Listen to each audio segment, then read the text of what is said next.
The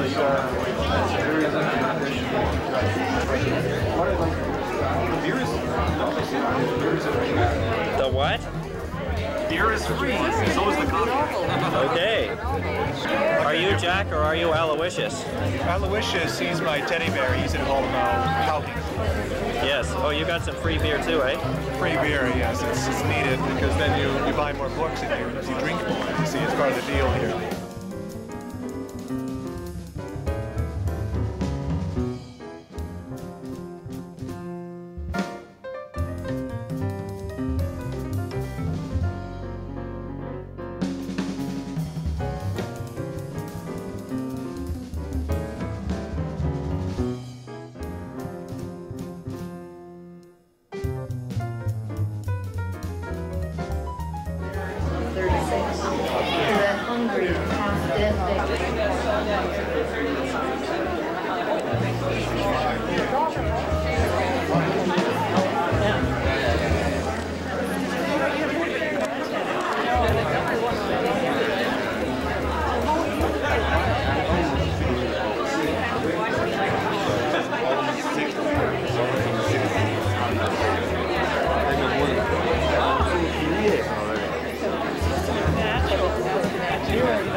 Stories, and the first one is called Deanie Needs a Tonic. Deanie was my little sister. My parents are in it, and two other children on my street, Bessie and Sarah. Colonial Avenue, near Prince Arthur. The book says for 28A, but it should be 128A Colonial, 3638 today. All right, Deanie Needs a Tonic. Remember, this is in the 20s, when I was young. The dining room clock reads 8:15. We had to leave for school. It was winter, and our Deanie, who had just recovered from another cold, would return to school this morning after an absence of a whole week. I was a robust little girl of 10. Deanie was 6, a pale, thin little girl, prone to nose colds, sore throats, and earaches. Our mother had spoken to Mr. Schmerling, the druggist, who decided that Deanie needed a tonic. He especially recommended Scott's Emulsion, a fine blend of cod liver oil and other good things, a true and tried remedy against the Canadian winter's blast. I'll see you later. The exclamation in her voice sent a chill through me. Then, with a shrill blow of her whistle, she set the drummer into motion and the lines began to move. When the basement had been cleared of the last children, I sucked in my breath and waited for the attack. Late again, she snapped at me, letting the more fortunate run upstairs as she arranged her less than 4'1" before me in an appeased position, preparing for the onslaught. Late again, she repeated. You'll never amount to anything. You're always late. Between Canada and the United States. I looked at the minute hand on the Roman numeral basement clock behind the iron mask as it moved me inexorably into further lateness. Laura Secord, was she ever late? She repeated the question to impress it more formally on my mind. No, she saved her country. That's what she did. She tied her white lace bonnet tightly under her chin, put on her black silk Sunday slippers with the silver buckles, and plodded through the mud.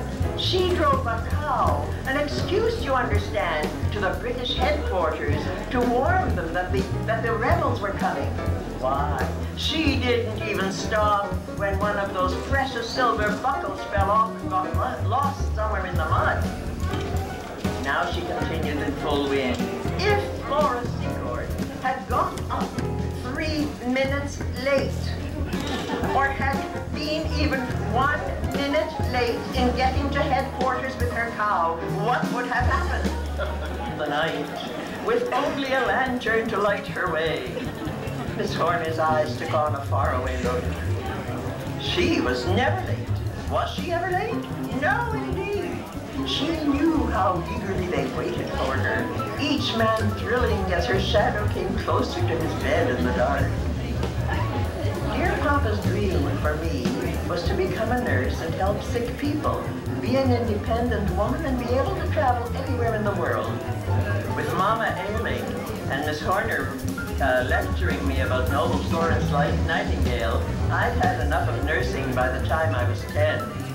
Horner was planning her annual spring gymnastics exhibition.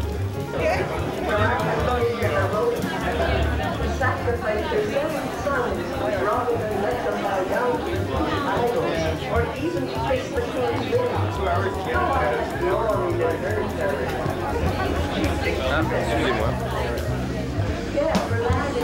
To be chosen, I resented to be a boy. Caught up in the taste of my imposed role, I grew moody and inattentive. And as we stood in our places ready to begin to rehearse, I heard Miss Horner call my name again and again. Sophie, Sophie, stand up tall. You're a gentleman, you know.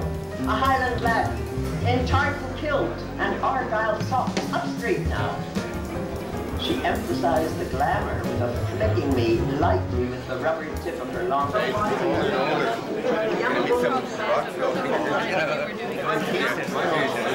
know you.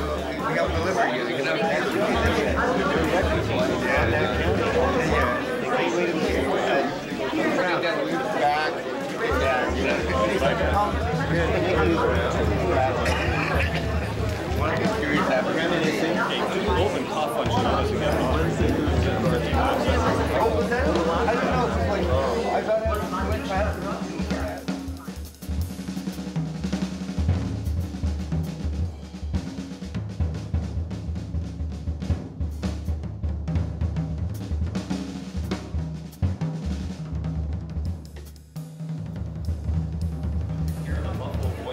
those above ground, and those in adjoining graves.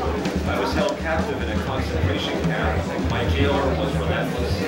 Finally, I agreed with the verdict and asked for forgiveness. The photos taken of me in those years show me sullen, gray-skinned, almost transparent, all joy of face. Now, welcome me back from my cold slumber. Welcome me back among the living. What have you done all these years? Fished, built houses, career in law, or forensic science. Now you press away.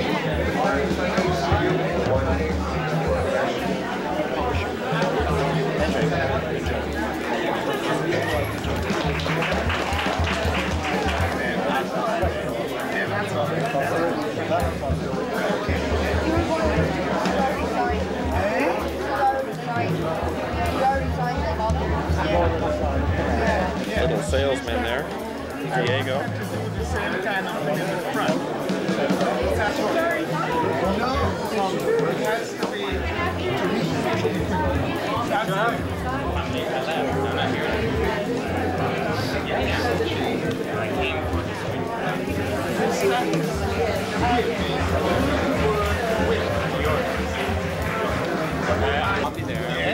And then you see Leroy is another. My number is 1. Now you have underneath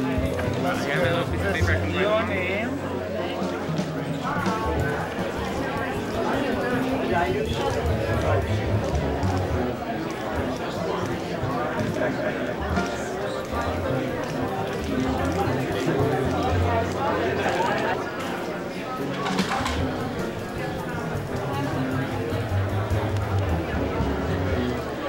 And there's our illustrious organizer, Carly Steele,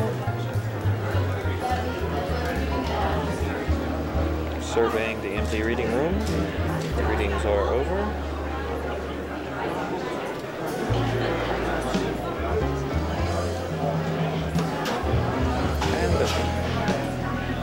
And some people still abound, talking over literary subjects.